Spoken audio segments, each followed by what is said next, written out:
Shalom Bapak Ibu Saudara. Shalom. Nama Tuhan. Selamat hari Minggu, Happy Sunday semuanya. Bersyukur kita diberi kesempatan untuk bisa ibadah, dan kita sudah memasuki masa Advent yang kedua. Ya, kita akan belajar bersama tentang makna Advent yang kedua ini dengan tema pengharapan di tengah penderitaan. Ya, sebenarnya saya sudah bikin PPT semua, sudah saya rancang bagus semua ya, tapi ya karena di dalam kedaulatan Tuhan aja tidak bisa ditampilkan ya.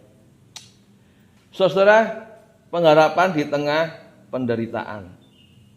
Kita akan perhatikan di dalam Yohanes pasal yang ke-16 ayat yang ke-33. Yang bawa Alkitab manual bisa silakan dibuka, Yohanes 16 ayat 33. Saudara perhatikan baik-baik. Semuanya itu kukatakan kepadamu supaya kamu beroleh damai sejahtera dalam aku. Dalam dunia kamu menderita penganiayaan, tetapi kuatkanlah hatimu. Aku telah mengalahkan dunia. Sekali lagi. Semuanya itu kukatakan kepadamu supaya kamu beroleh damai sejahtera dalam aku. Dalam dunia kamu menderita penganiayaan, tetapi kuatkanlah hatimu, karena aku telah mengalahkan dunia. Saudara, yang berbahagia adalah kita yang sudah mendengar firman Tuhan, menaruhnya dalam hati kita dan melakukan dalam kehidupan kita sehari-hari. Mari kita berdoa. Bapa dalam surga, biarlah penyertaan-Mu selalu ada dalam pemberitaan firman Tuhan. Dalam situasi dan kondisi apapun, buat kami Tuhan bisa melihat ketenangan kami, kenyamanan kami, damai sejahtera kami hanya di dalam Kristus, Tuhan dan Juru Selamat kami yang telah turun ke dunia. Terima kasih Bapa, biar pemberitaan firman Tuhan pagi hari ini, nama Tuhan yang dipermuliakan. Terima kasih Tuhan, di dalam nama Tuhan Yesus Kristus kami berdoa. Amin. Saudara, kalau saya mau sampaikan sebuah pertanyaan kepada saudara-saudara sekalian, kalau sudah diminta untuk memilih nih antara kabar baik dan kabar buruk, pilih yang mana? Semua pasti milihnya kabar baik ya. Nggak ada yang mau dapat kabar buruk. Memilih mendapat berita, dapat berita, mendapatkan hadiah. Selamat saudara mendapatkan hadiah. Dulu kan saya suka kalau zamannya radio, belum zaman WhatsApp, belum zaman internet gitu ya. Ada suka kuis-kuis gitu ya. Silakan telepon radio nomor ini ya. Ada yang pernah ngalami? Nah, berarti sudah tua kalian. Ya, silakan telepon ke nomor sekian gitu ya. Wah, dulu ada namanya Radio Rasika di Ungaran. Wah, saya telepon. Wah, suruh jawab ini itu. Ya, selamat Anda mendapatkan hadiah karena berhasil menjawab. Saudara tahu hadiahnya apa? Indomie. Indomie beberapa bungkus di set gitu, di tas gitu. Waduh, rasanya senang sekali saudara. Iya kan? Kalau saudara dapat kabar, selamat Anda dapat Indomie misalnya. Wah, dengan berbagai macam rasa.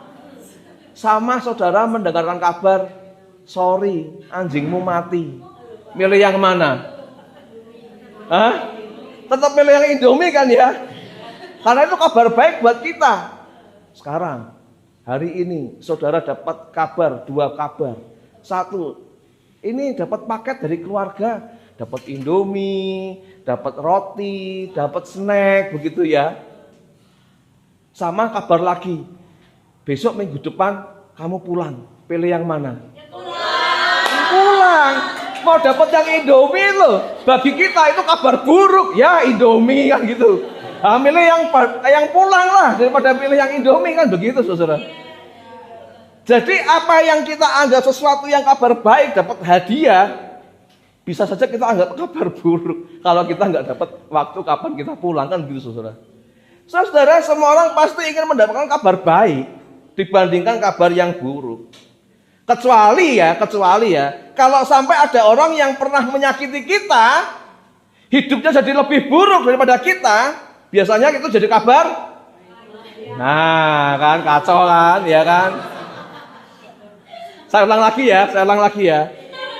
Kalau saudara mendapat kabar dari seseorang bahwa orang yang pernah menyakiti saudara, hidupnya menjadi jauh lebih buruk daripada saudara, mengalami kecelakaan misalnya, saudara anggap itu kabar? Benar. Tadi bilangnya kabar baik. Wah, akhirnya Tuhan ada di pihakku gitu. Orang yang pernah menyakiti aku, akhirnya Tuhan celikkan matanya. Saudara, kalau kita masih punya mindset, konsep, pemikiran yang seperti itu, senang kalau mendapat kabar orang yang pernah menyakiti kita mendapat celaka, itu justru menunjukkan, membuktikan bahwa sesungguhnya di dalam diri kita ini masih dalam kondisi yang belum baik. Akibat dosa masih menguasai daging kita. Kalau kita masih menganggap berita celaka orang yang menyakiti kita adalah kabar baik buat kita, itu berarti membuktikan bahwa kita ini masih dikuasai oleh dosa kedagingan kita ini. Dan itu adalah kabar buruk yang perlu kita terima real, bahwa ternyata kita ini memang masih manusia yang berdosa dan selalu membutuhkan kasih karunia Allah. Supaya kita tidak mudah menganggap kabar buruk orang yang pernah melukai kita adalah kabar baik buat kita. Saudara, kabar buruk biasanya diikuti dengan penderitaan. Kabar buruk diikuti dengan penderitaan. Banyak orang, saudara, itu kalau bisa menghindar dari kabar buruk, betul? Kita semua ingin menghindar dari kabar buruk. Kita semua ingin menghindar dari segala macam penderitaan. Kita mau menghindar dari itu semua, tetapi faktanya kita tidak akan pernah bisa menghindar dari kabar buruk atau dari penderitaan yang harus kita alami dan kita terima. Banyak orang ingin menghindari semua itu, tapi nggak bisa, saudara. Banyak orang ingin menghindari penderitaan, tetapi realitanya penderitaan akan selalu ada di dalam dunia yang sudah jatuh ke dalam dosa. Selama kita ada di dunia yang sudah jatuh, rusak karena dosa, mustahil engkau dan aku bisa menghindari penderitaan. Nggak mungkin.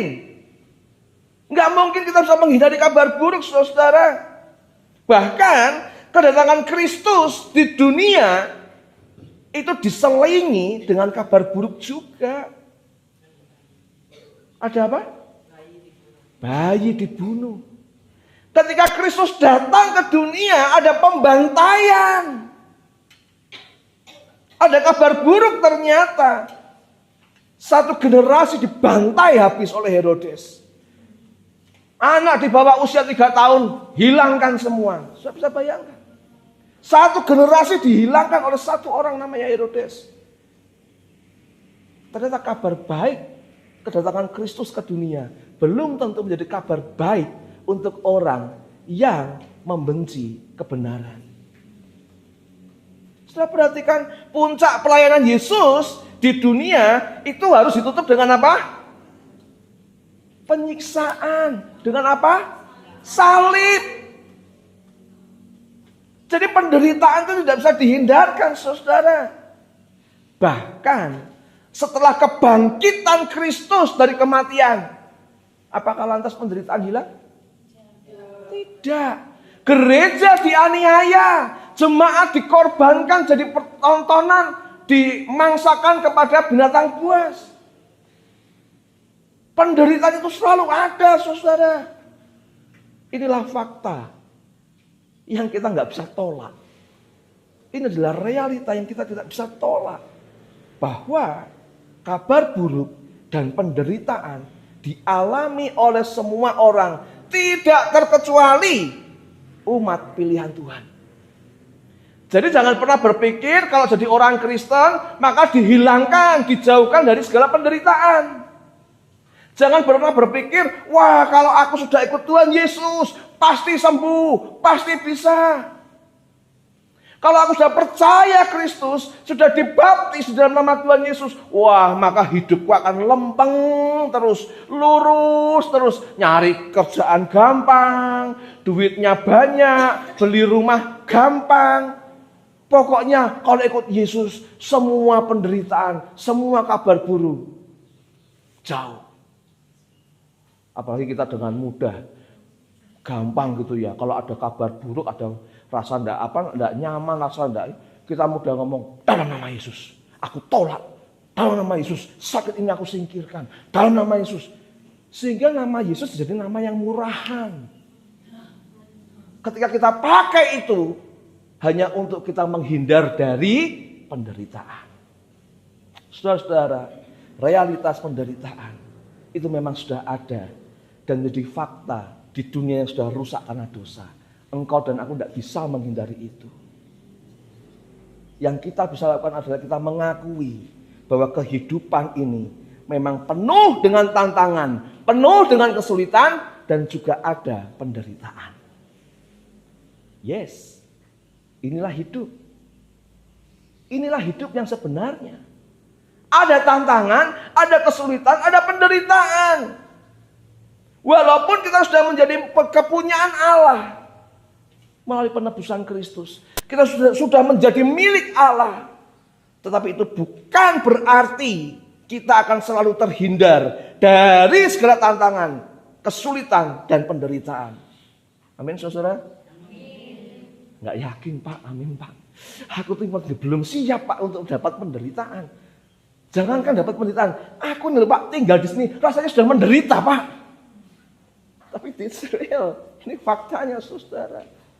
Lalu bagaimana sikap kita untuk menghadapi semua penderitaan yang Tuhan izinkan kita hadapi? Saudara-saudara, makanya di dalam Yohanes pasal yang ke-16 ayat 33. Yohanes 16 ayat 33. Dalam dunia kamu tidak akan mengalami penganiayaan. Amin.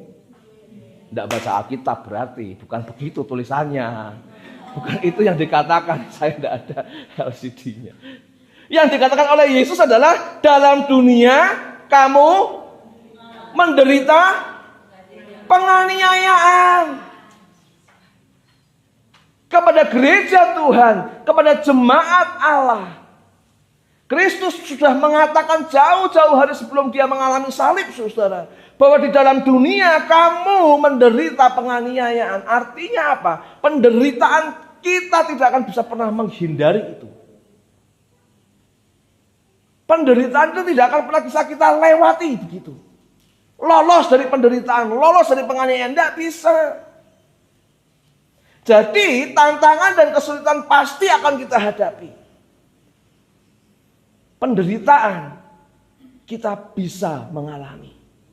Dalam situasi apapun, saudara. Bahkan yang paling sepele sekalipun, itu bisa menjadi penderitaan buat kita.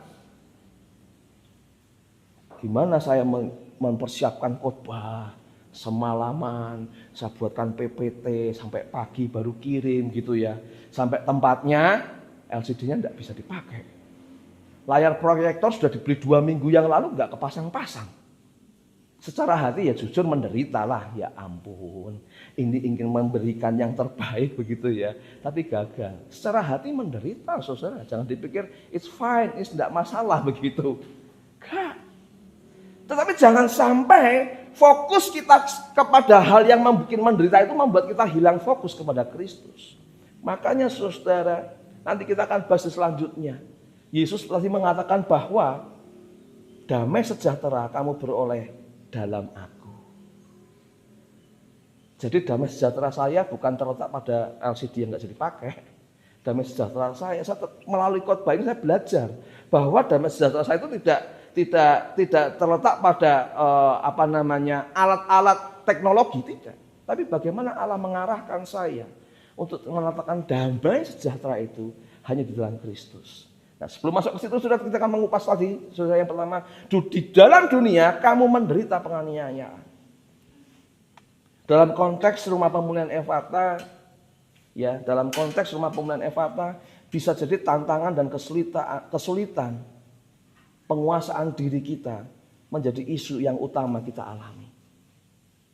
Dalam konteks Rumah Pemulihan Efata bisa jadi tantangan dan kesulitan penguasaan diri menjadi isu utama kita semua. Saudara, tantangan dan kesulitan untuk dapat dengan rela hati minum obat itu loh.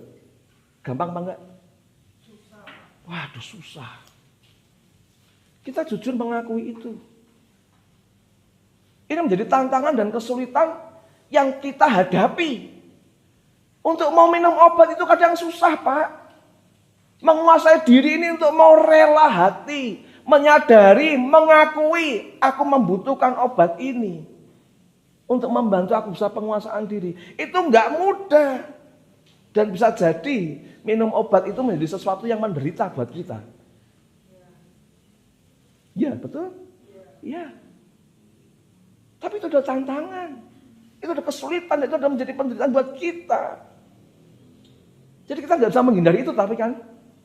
Kalau kita menghindari itu jadinya apa? Konflik. Kalau kita menghindari minum obat secara teratur jadinya apa? Sakit. Jadinya muncul halusinasi semakin kuat. Bawaannya marah-marah, jengkel.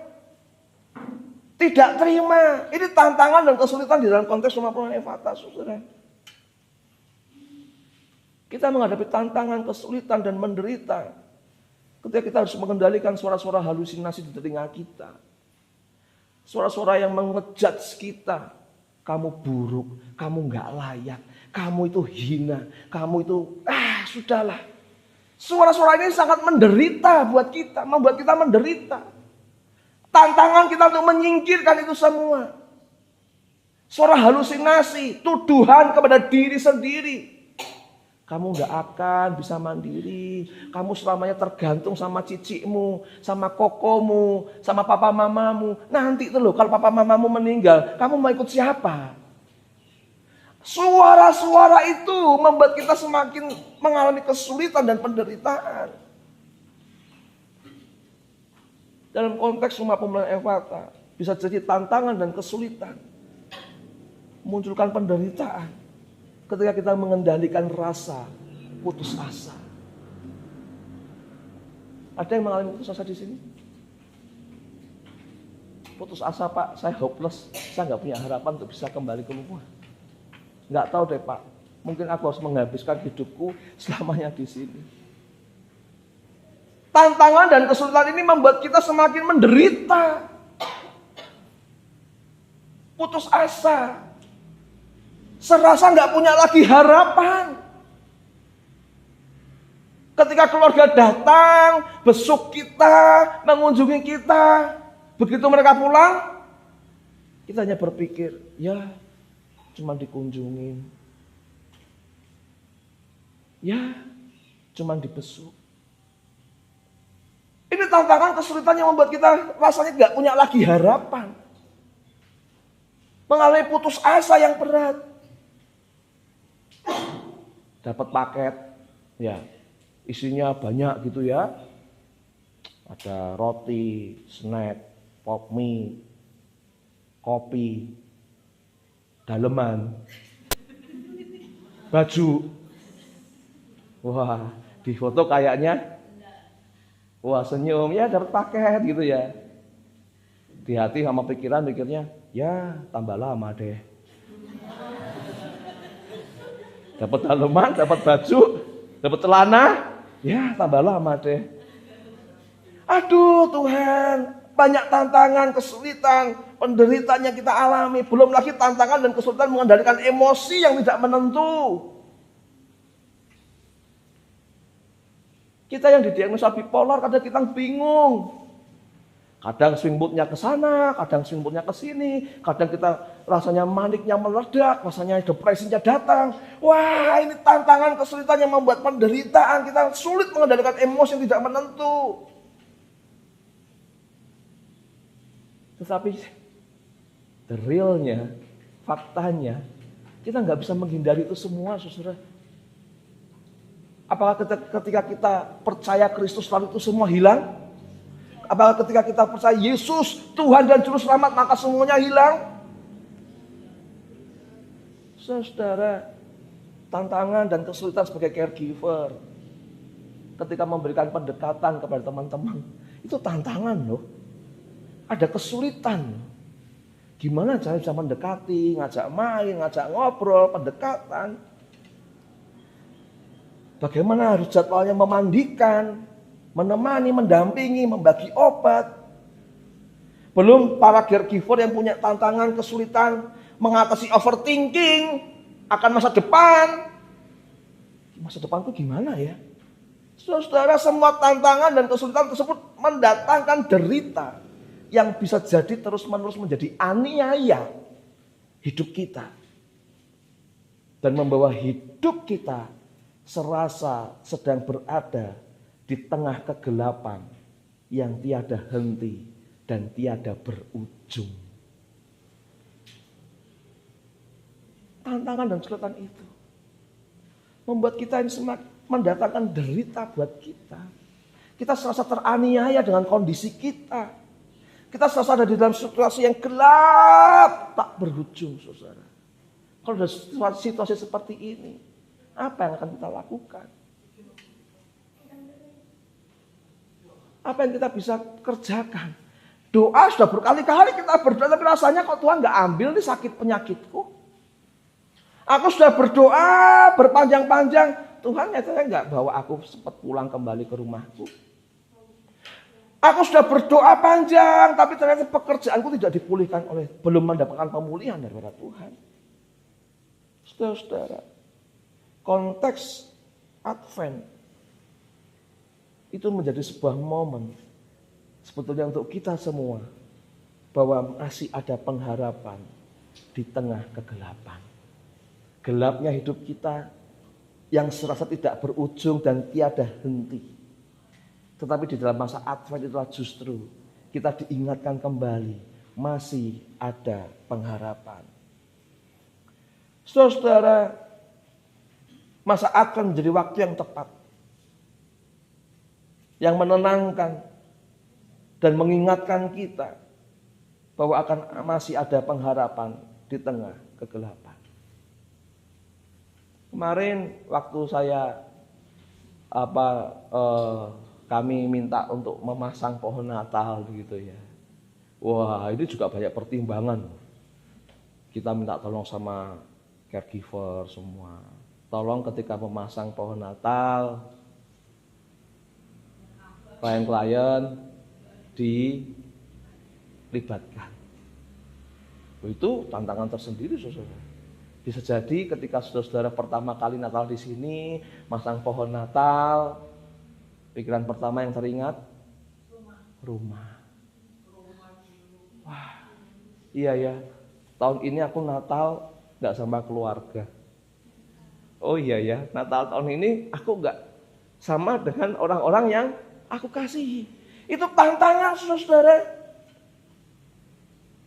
Tapi harapan saya, doa kami seluruh keluarga besar yayasan, melalui masa Advent ini sambil mempersiapkan pohon Natal. Ketika saudara melihat pohon Natal, ketika saudara melihat kelip-kelipnya lampu pohon Natal, doa kami itu justru membawa ketenangan, menenangkan dan meneduhkan kita, dan mengingatkan kita bahwa masih ada harapan di tengah kegelapan yang panjang. Saudara-saudara, bangsa Israel pun waktu Yesus datang, sebelum Yesus lahir ke dunia, bangsa Israel pun itu sudah ada di dalam masa kegelapan, saudara. Jadi yang mengalami masa kegelapan nggak cuma kita. Bangsa Israel pada waktu itu pun juga mengalami kegelapan, saudara. Menjadi bangsa jajahan, kesulitan hidup di mana-mana. Allah tidak pernah berfirman kepada mereka selama berapa tahun? 400 tahun. Biasanya Tuhan datang kepada mereka melalui nabi. Wah, semua nabi pernah dipakai. Terakhir Maleakhi, stop. Enggak ada lagi suara Tuhan yang menyertai bangsa Israel. Korupsi di mana-mana. Yang parahnya lagi, yang melakukan korupsi adalah orang-orang ahli Taurat, orang Farisi yang ngerti firman Tuhan, justru melakukan korupsi, justru menindas bangsa Israel pada waktu itu. Lengkap sudah kegelapan yang mereka alami, saudara. Dan ketika mereka menderita akan hal itu, mereka sudah mulai berpikir, Tuhan meninggalkan aku. 400 tahun mereka dalam dunia yang gelap, saudara. Tuhan tidak berfirman sama sekali. Dan mereka sudah mulai berpikir, Tuhan sudah tidak menyertai aku lagi. Saudara-saudara, bagi penduduk Israel yang mengalami penderitaan, lahir batin, pengharapan sudah tidak banyak yang memiliki. Dan saudara, pesimis mulai menguasai dan membuat mereka semakin merasa menderita dan teraniaya. Pesimis, gak ada harapan. Tuhan gak berfirman, Tuhan gak berbicara, Tuhan gak berkata-kata. Semua nabi diam membisu. Bagi mereka memunculkan rasa pesimis yang menguasai dan membuat hidup mereka semakin menderita dan teraniaya. Bisa jadi, saudara, ini juga yang dirasakan dan dialami oleh kita semua. Bisa jadi hari ini mungkin kita ada rasa pesimis, gelap, panjang, tak berujung. Tetapi saudara, ketika kita mengalami penderitaan, ketika kita merasa tersendirikan, itu tidak berarti Allah meninggalkan kita. Penderitaan yang kita alami bukan berarti Allah meninggalkan kita. Sakit penyakit yang kita terima dan kita derita bukan berarti itu kita sedang menerima kutuk dari Tuhan. Kelemahan yang kita miliki hari ini bukan berarti karena Allah meninggalkan kita. Kita mudah menilai bahwa penderitaan yang kita alami akibat Allah sudah meninggalkan kita. Gampang banget kita ngomong, kalau hari ini kita menderita ini karena Allah meninggalkan aku. Saudara, sama seperti bangsa Israel saat itu yang sedang di silent treatment, saudara, oleh Allah, membuat mereka mudah mengambil kesimpulan Allah sudah meninggalkan mereka. Ketika Tuhan diam, tidak berbicara 400 tahun, membuat bangsa Israel mudah mengambil kesimpulan Allah sudah meninggalkan mereka. Faktanya apa? Kita dijajah. Kita menjadi bangsa jajahan. Buktinya apa? Para pemuka agama, para pemerintah korupsi semuanya. Tetapi fakta sesungguhnya Allah tidak pernah meninggalkan bangsa Israel. Demikian juga Allah tidak pernah meninggalkan kita. Sakit yang kita alami, diagnosa yang kita terima, penderitaan yang kita sedang alami, itu tidak menjadi bukti Allah meninggalkan kita. Justru di tengah-tengah diamnya Allah pada waktu itu, zaman Israel, Allah sedang menyiapkan rencana besarnya untuk menyelamatkan saudara. Dengan cara apa? Ia sendiri yang turun ke dunia membereskan semua permasalahan. Makanya saudara di dalam Yohanes 16:13 tadi dikatakan apa? Kenapa kita diminta berfokus kepada Kristus? Supaya kamu beroleh apa? Damai sejahtera. Di dalam siapa? Dalam Yesus, dalam aku. Jadi jangan letakkan damai sejahteramu pada keluargamu. Jangan kita letakkan damai sejahtera kita kepada perilaku anak kita yang kita harapkan baik. Jangan letakkan damai sejahtera kita kepada pasangan hidup kita. Kalau kita masih meletakkan damai sejahtera kita kepada yang bukan Allah, maka tidak heran kalau kita merasa kita mengalami penderitaan ketika yang kita harapkan tidak sesuai dengan apa yang kita inginkan. Makanya Yesus mengatakan supaya kamu beroleh damai sejahtera di dalam aku. Saudara, sumber penghiburan dan kekuatan hanya ada di dalam Kristus. Sumber penghiburan dan kekuatan saat menjalani penderitaan dan aniaya hanya ada di dalam Kristus. Kristus menawarkan dirinya supaya kita memperoleh damai sejahtera hanya di dalam Dia. Inilah jalan Tuhan ketika Dia turun dari surga ke dunia untuk memberikan dirinya kepada saudara dan saya menjadi damai sejahtera. Karena Dia tahu kecenderungan manusia mencari damai sejahtera dengan berbagai macam cara, tetapi tidak pernah terkoneksi dengan Allah. Contoh, kalau di sini sih tidak ada ya. Kalau di sana sini banyak. Kalau orang lagi stres, lagi bete, baru banyak tugas, kesulitan, seringkali mereka larinya ke hobi, ya. Larinya ke hobi, saudara. Ada orang yang melarikan kesulitannya melalui pekerjaan. Wah, jadi workaholic, wah kerja terus. Ada orang yang ketika menghilangkan penderitaan, tantangan, kesulitan dengan cara menyendiri, nggak mau diganggu. Mengejar atau meletakkan itu di dalam hal-hal seperti itu tanpa terkoneksi dengan Allah, kita hanya akan menemukan damai sejahtera yang palsu. Padahal tujuan utama kedatangan Kristus adalah memberikan damai sejahtera bagi orang-orang yang hilang harapan akibat mendengar kabar buruk dan penderitaan yang harus dijalani.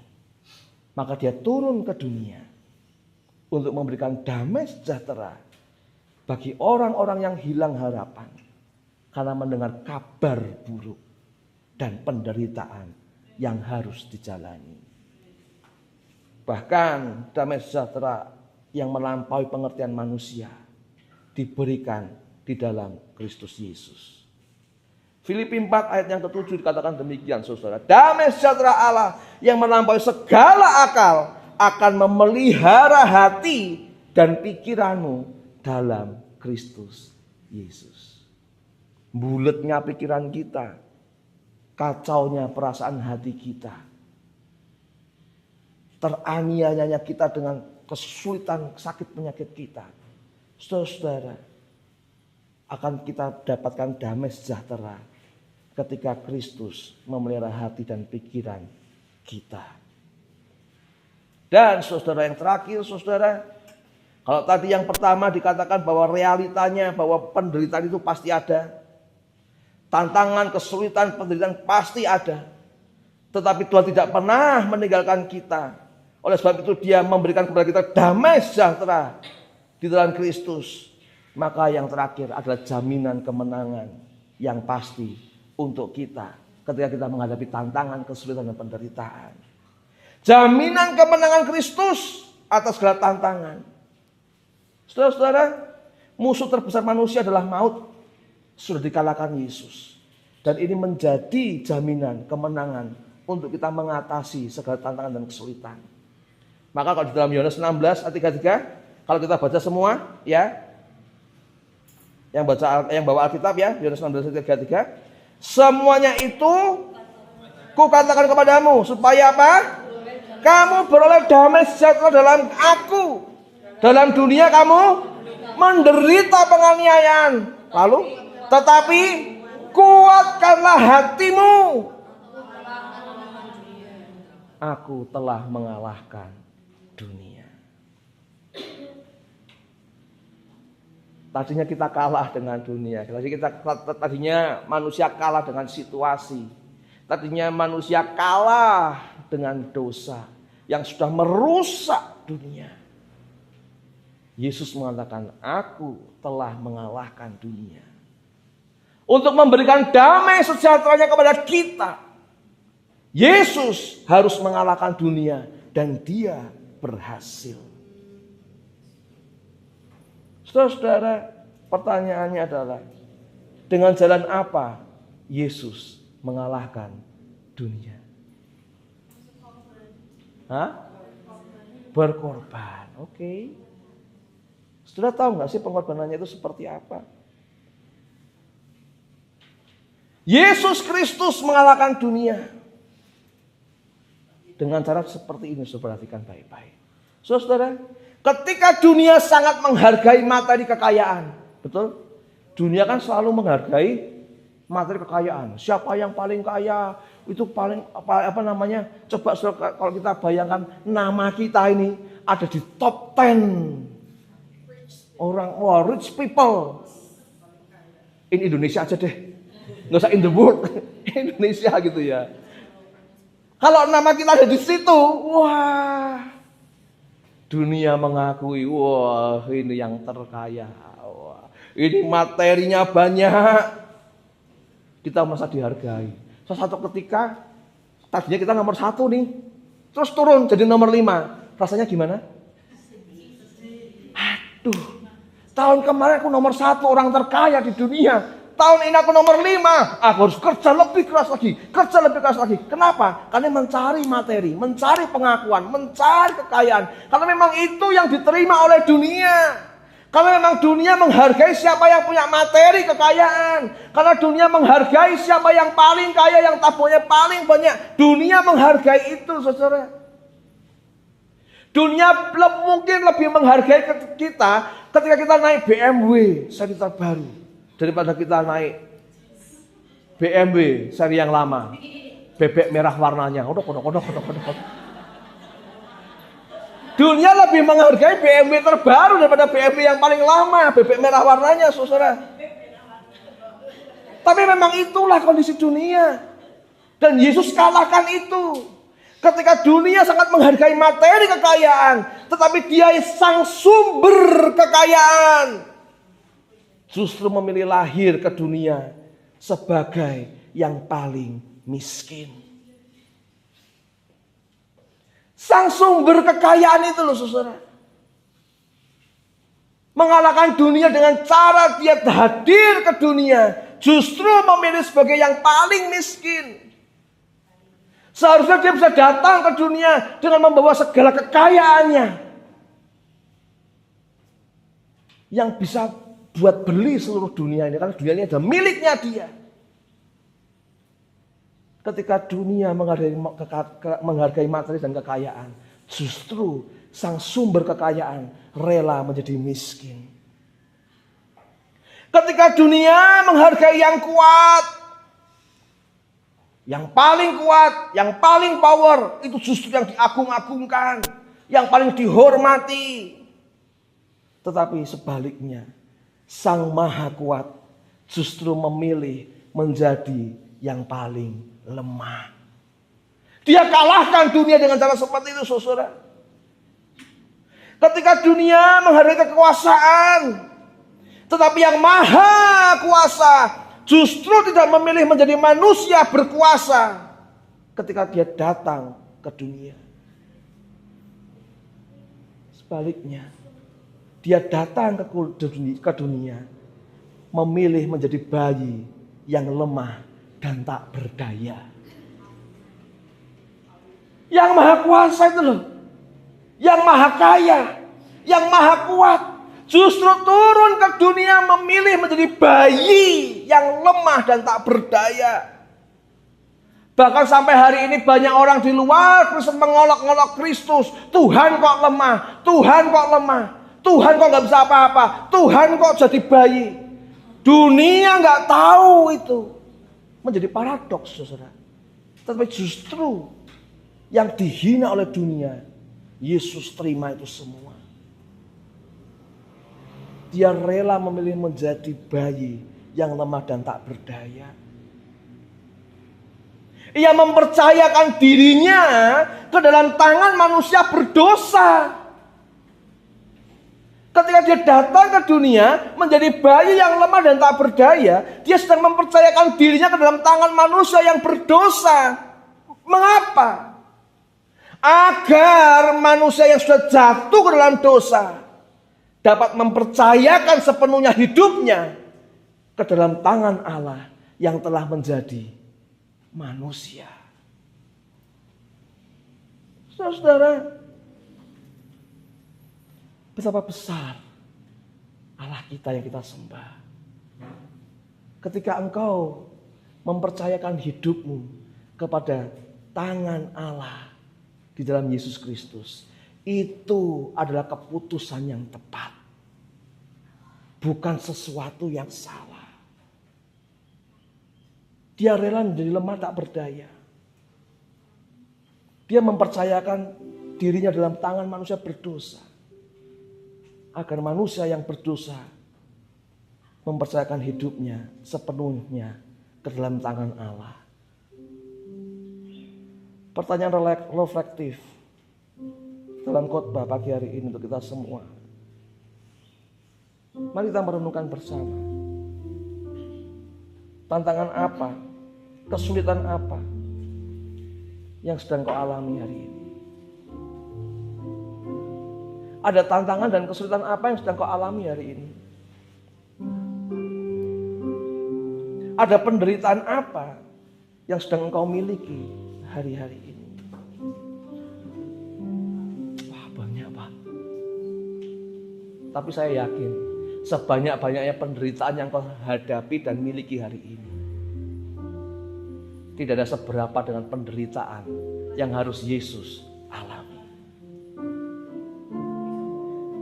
Saudara, ketika ada penderitaan, ketika ada tantangan, ketika ada kesulitan, kecenderungan kita kabur, lari. Semua orang tidak mau menderita. Saudara, Yesus tidak pernah menghindari tantangan, menghindari kesulitan, menghindari penderitaan di kayu salib. Yesus tidak pernah kabur dari itu semua. Dari surga dia turun ke dunia, menyerahkan nyawanya. Tantangan, kesulitan, penderitaan kayu salib yang harus dia lalui, dia tidak pernah menghindarinya. Kenapa sih? Kenapa Tuhan Allah yang maha kuasa di surga repot banget sih turun ke dunia? Repot banget sih jadi manusia. Nah, kenapa Tuhan yang kuat itu harus lemah di depan manusia? Mati di salib. Saudara-saudara, itu tidak lebih supaya ketika saudara dan saya menjalani tantangan, kesulitan, dan penderitaan, tidak lagi sendiri. Tetapi dengan Kristus yang sudah menjalani semuanya untuk kita. Kalau hari ini kau merasa tantanganku terlalu susah, kesulitanku terlalu berat, bahkan penderitaanku mustahil hilang. No. Yesus sudah ambil itu semua. Kalau dulu engkau menjalani itu dengan sendirian, tapi hari ini engkau menjalaninya bersama dengan Tuhan. Tidak hanya itu, di dalam kelemahan kita yang paling berat sekalipun, Roh-Nya rela tinggal di dalam hati kita. Itu membuktikan engkau tidak pernah berjalan sendiri. Ketika menghadapi tantangan, ketika menghadapi kesulitan, ketika menghadapi penderitaan, engkau dan aku tidak pernah menjalaninya dengan sendiri. Mengapa? Karena ada Roh-Nya di dalam hati kita.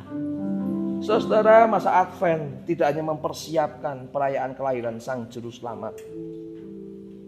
Masa Advent tidak hanya mempersiapkan perayaan kelahiran Sang Juru Selamat, tetapi justru menjadi pengingat kita bahwa Ia yang telah mengalahkan dunia akan datang kembali untuk mengakhiri semua penderitaan yang kita miliki. Amin, saudara. Hari ini mungkin kita boleh menderita. Hari ini mungkin kita boleh mengalami tantangan, kesulitan, sakit, penyakit yang terus mendera. Masih ada harapan. Kita akan menyambut kedatangannya yang kedua, di mana itu akan membereskan semuanya. Nggak ada lagi halusinasi, nggak ada lagi bipolar, nggak ada lagi depresi, nggak ada lagi stres, nggak ada lagi penderitaan. Ketika dia datang kembali kedua untuk menjemput kita semua. Mari kita menikmati Advent demi Advent sampai pada kita merayakan Natal besok. Dan kita akan terus mengharapkan kedatangannya yang kedua untuk membereskan semua permasalahan kita. Amin. Mari kita berdoa.